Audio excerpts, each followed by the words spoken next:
ఓం శాంతి. ఈరోజు Murali date 25 October 2025. బాబా చెప్తున్నారు, మధురమైన పిల్లలు, సంగం యుగంలోనే మీరు ఆత్మాభిమానులుగా అయ్యేందుకు శ్రమించాల్సి ఉంటుంది. సత్యుగంలో కానీ కలియుగంలో కానీ ఈ శ్రమ ఉండదు. ప్రశ్న: శ్రీకృష్ణుని పేరు అతని తల్లిదండ్రుల కంటే ఎక్కువ ప్రసిద్ధిగా ఉంది, ఎందుకు? జవాబు: ఫస్ట్ పాయింట్, ఎందుకంటే శ్రీకృష్ణుని కంటే ముందు జన్మించే వారి ఎవ్వరి జన్మ యోగ బలం ద్వారా జరగదు. కృష్ణుని తల్లిదండ్రులు యోగ బలంతో జన్మించారు. 2, సంపూర్ణ కర్మాతీత స్థితిలో ఉండేవారు రాధాకృష్ణులు మాత్రమే. వారే సద్గతిని పొందుతారు.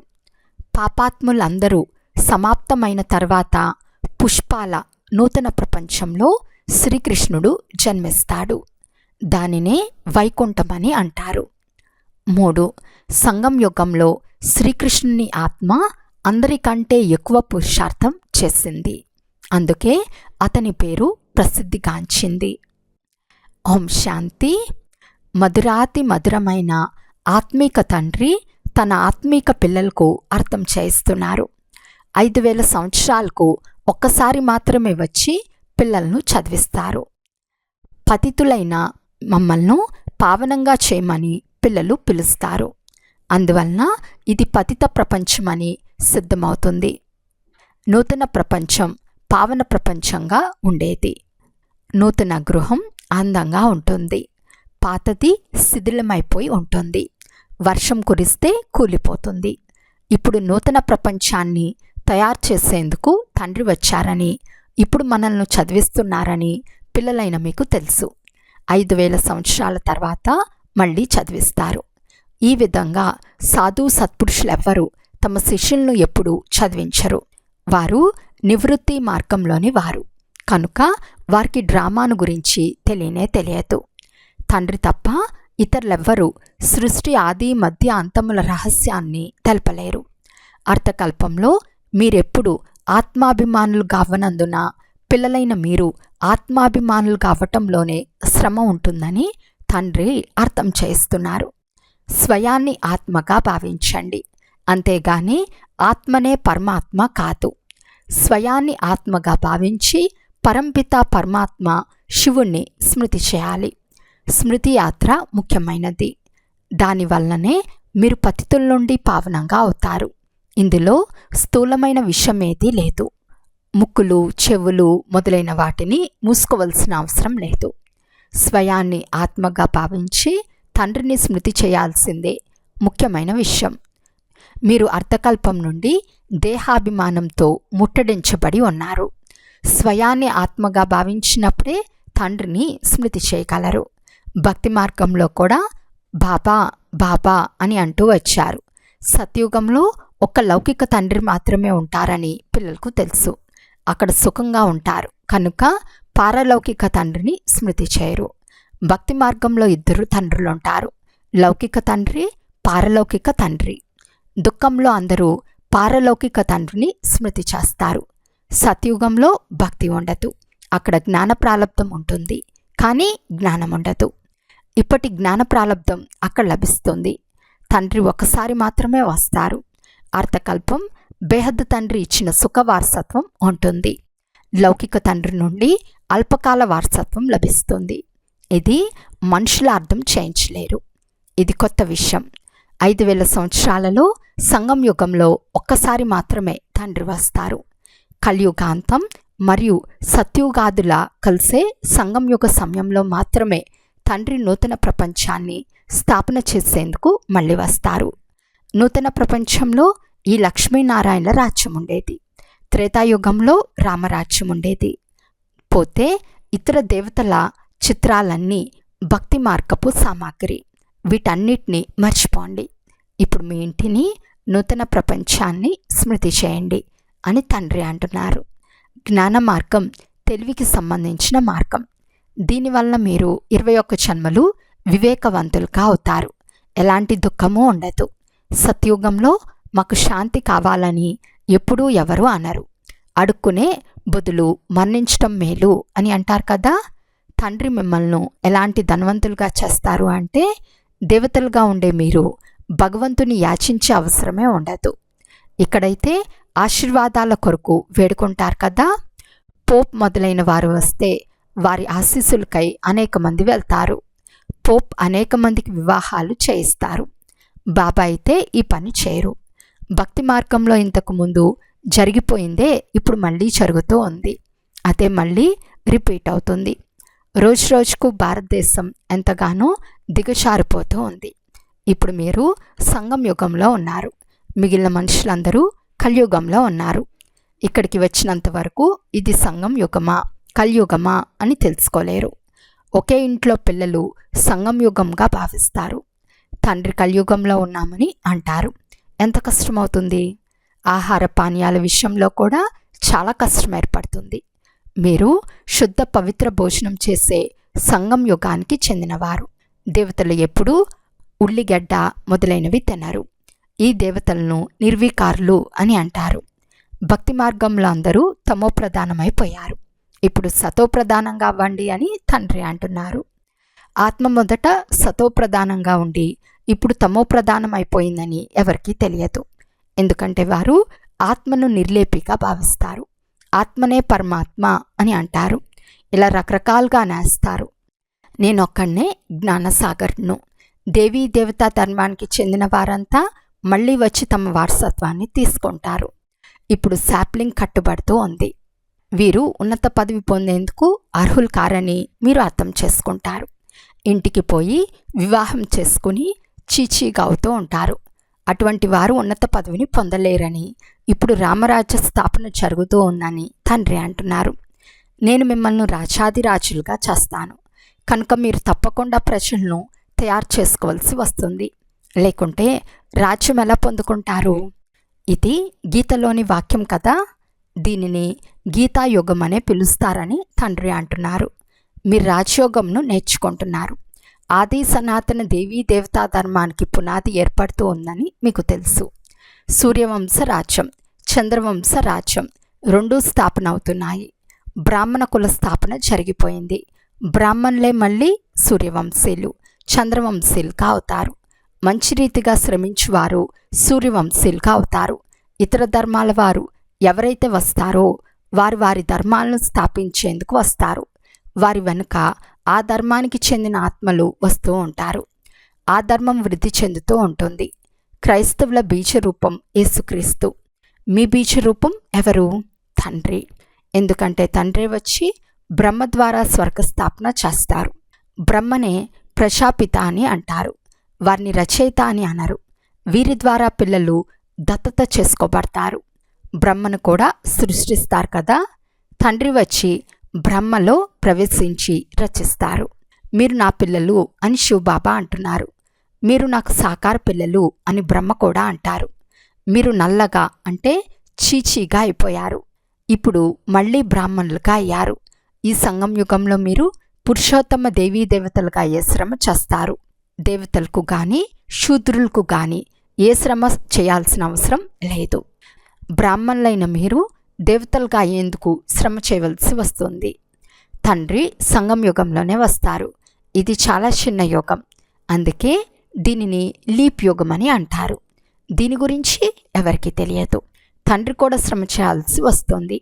అంతేకాని ఒక్క క్షణంలోనే నూతన ప్రపంచం తయారవ్వదు. మీరు దేవతలుగా అయ్యేందుకు సమయం పడుతుంది. ఎవరైతే మంచి కర్మలు చేస్తారో వారి మంచి కులంలో జన్మిస్తారు. ఇప్పుడు మీరు నెంబర్ వార్ పురుషార్థానుసారం పుష్పాలుగా అవుతున్నారు. తయారయ్యేది ఆత్మలే. ఇప్పుడు పిల్లలైన మీరు శ్రేష్ఠ కర్మలు చేయటం నేర్చుకుంటున్నారు. మంచి చెడు సంస్కారాలను తీసుకెళ్లేది ఆత్మనే. ఇప్పుడు మీరు పుష్పాలుగా తయారయ్యి మంచి కుటుంబంలో జన్మిస్తూ ఉంటారు. ఇక్కడ ఎవరైతే మంచి పురుషార్థం చేస్తారో వారు తప్పకుండా మంచి కులంలో జన్మిస్తారు.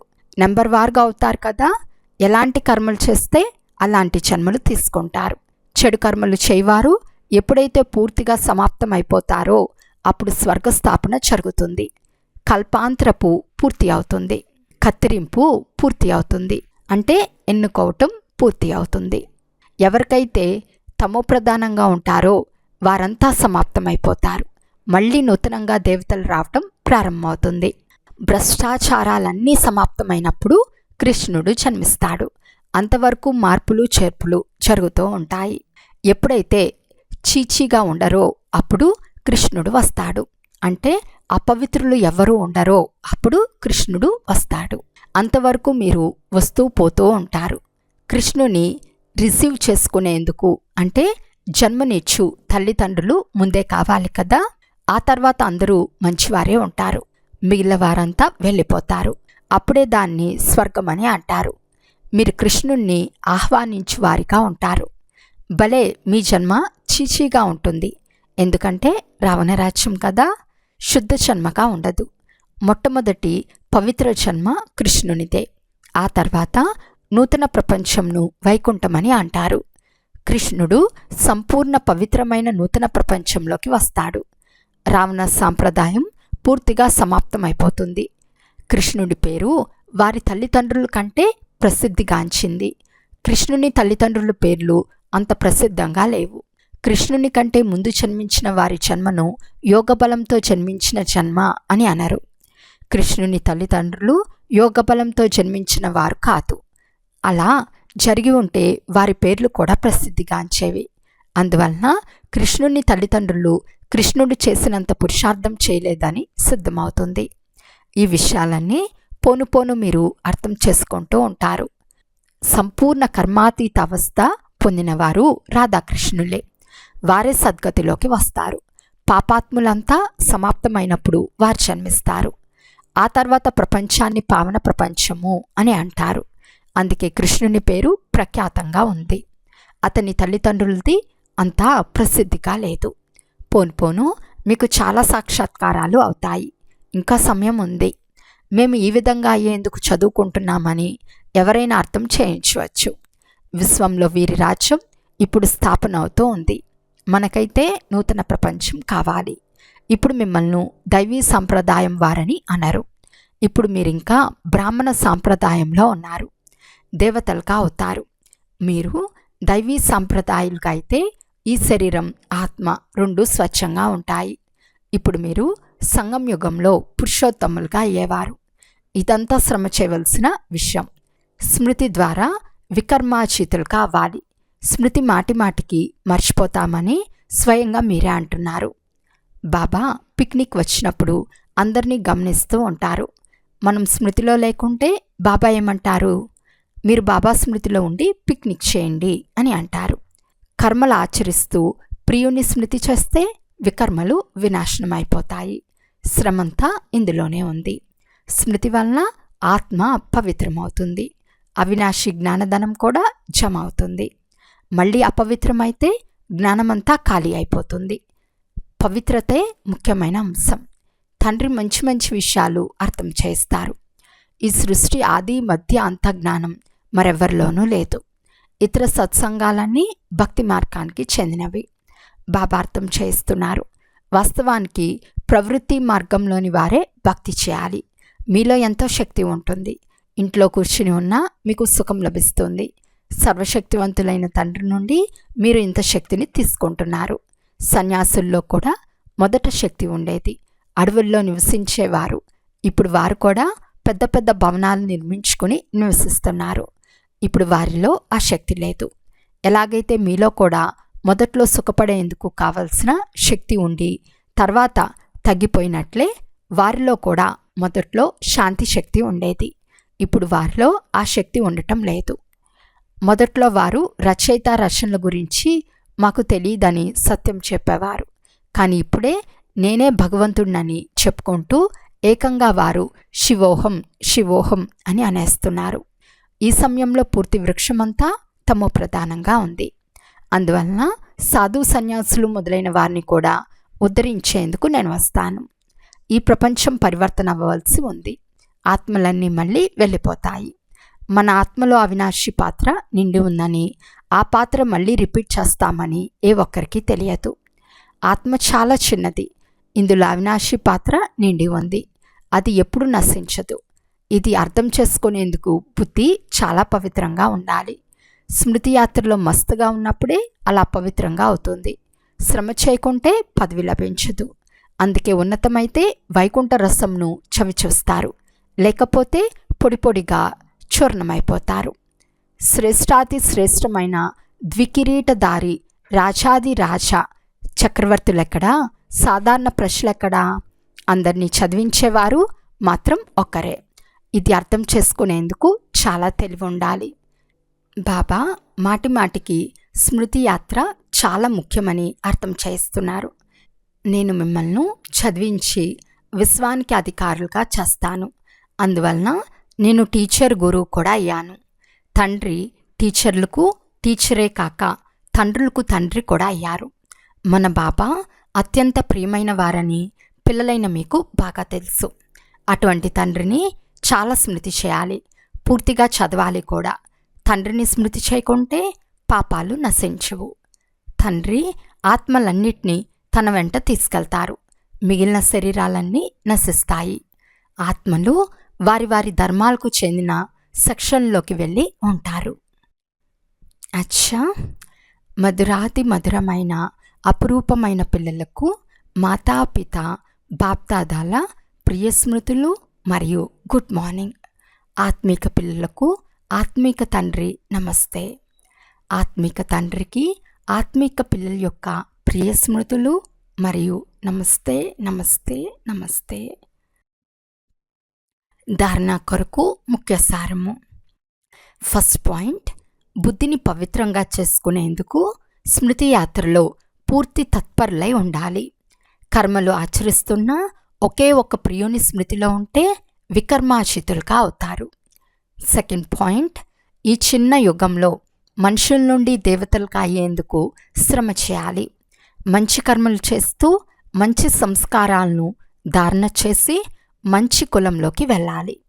వరదానము, తమ ఆత్మిక లైట్ ద్వారా వాయుమండలాన్ని పరివర్తన చేయు సేవ చేసే సహజ సఫలతా మూరత్ భవ. సాకార సృష్టిలో ఏ రంగు లైట్ వెలిగిస్తే అదే వాతావరణం కనిపిస్తుంది. ఒకవేళ ఆకుపచ్చ రంగు లైట్ అయితే నలువైపులా అదే ప్రకాశం ఏర్పడుతుంది. ఎరుపు రంగు లైట్ అయితే స్మృతి లేక తలంపు చేసే వాయుమండలం తయారవుతుంది. స్థూలమైన లైట్ వాయుమండలాన్ని పరివర్తన చేసే సేవ చేస్తూ ఉంటే లైట్ హౌస్ అయిన మీరు కూడా పవిత్రత యొక్క లైట్ మరియు సుఖం యొక్క లైట్ ద్వారా వాయుమండలాన్ని పరివర్తన చేయు సేవ చేస్తే సఫలతామూర్తులుగా అయిపోతారు.